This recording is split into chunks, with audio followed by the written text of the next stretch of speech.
തിരുവോണം നക്ഷത്രം മകരൻ രാശിയുടെ പരിധിയിൽ വരുന്നതിനാൽ ഒക്ടോബറിലെ പ്രധാന ഗ്രഹചലനങ്ങൾ മകരൻ രാശിയുടെ ഭാവങ്ങളെ എങ്ങനെ സ്വാധീനിക്കുന്നു എന്ന് നമുക്ക് വിശദമായി നോക്കേണ്ടതുണ്ട്. വ്യാഴം 2025 ജൂൺ മുതൽ കർക്കിടകൻ രാശിയിൽ സഞ്ചരിക്കുന്നു. മകരൻ രാശിയെ സംബന്ധിച്ച് കർക്കിടകം 7ാം ഭാവമാണ്. 7ാം ഭാവം പങ്കാളിത്തം, വിവാഹം, പൊതുജന ബന്ധം, ദീർഘകാല കരാറുകൾ എന്നിവയാണ് സൂചിപ്പിക്കുന്നത്. വ്യാഴം അതിന്റെ ഉച്ചരാശിയിൽ 7ൽ നിൽക്കുന്നത് അത്യധികം ശുഭമായ ഒരു യോഗമായിട്ട് കാണുന്നു. ഈ ഗ്രഹസ്ഥിതി വ്യക്തിപരമായ തലത്തിൽ ആഴത്തിലുള്ള പുനഃസ്ഥാപനത്തിന്റെയും വളർച്ചയുടെയും കാലഘട്ടമാണ് ഉറപ്പിക്കുന്നത്.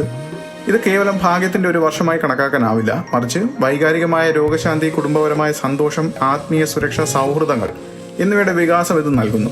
പ്രത്യേകിച്ച് പങ്കാളിത്ത, ബിസിനസ് ബന്ധങ്ങൾ, പ്രണയബന്ധങ്ങൾ എന്നിവ മെച്ചപ്പെടുത്തുന്നതിനുള്ള ഒരു ഗ്രഹം ശക്തമായി ശ്രദ്ധ കേന്ദ്രീകരിക്കുകയും ചെയ്യുന്നുണ്ട്. 7ാം ഭാവത്തിലെ വ്യാഴത്തിന്റെ സ്വാധീനം തിരുവോണ നക്ഷത്രക്കാർക്ക് ഒരു നിരീക്ഷണ വലയമായി നിലകൊള്ളുന്നു. തൊഴിൽ മേഖലയിൽ വലിയ വെല്ലുവിളികൾ നേരിടുമ്പോഴും വ്യാഴം 7ാം ഭാവത്തിൽ ശക്തനായി നിൽക്കുന്നത് ജീവിതത്തിൽ ഒരു സന്തുലനം നൽകാൻ സഹായിക്കും. പുറമേയുള്ള സമ്മർദ്ദങ്ങളും കരിയറിലെ നിരാശകളും ലഘൂകരിക്കുന്നതിനായി വീട്ടിൽ നിന്നും പങ്കാളിയിൽ നിന്നുമുള്ള പിന്തുണ നിർണായകമാകും. ഇത് വെല്ലുവിളികളെ നേരിടാൻ ആവശ്യമായ വൈകാരിക പ്രതിരോധ ശേഷിയും വർദ്ധിപ്പിക്കും. തുലാം രാശി ആദിത്യന്റെ നീചരാശിയാണ്. 10ാം ഭാവം കരിയർ, ബഹുമാനം, സാമൂഹ്യ നില, മേലധികാരികളുമായുള്ള ബന്ധം എന്നിവയാണ് സൂചിപ്പിക്കുന്നത്. ഈ ഭാവത്തിൽ സൂര്യൻ ദുർബലനാകുമ്പോൾ ഔദ്യോഗിക പദവി, ഭരണപരമായ അംഗീകാരം, പൊതുജന ശ്രദ്ധ എന്നിവയിൽ കുറവ് അനുഭവപ്പെടാൻ സാധ്യതയുണ്ട്.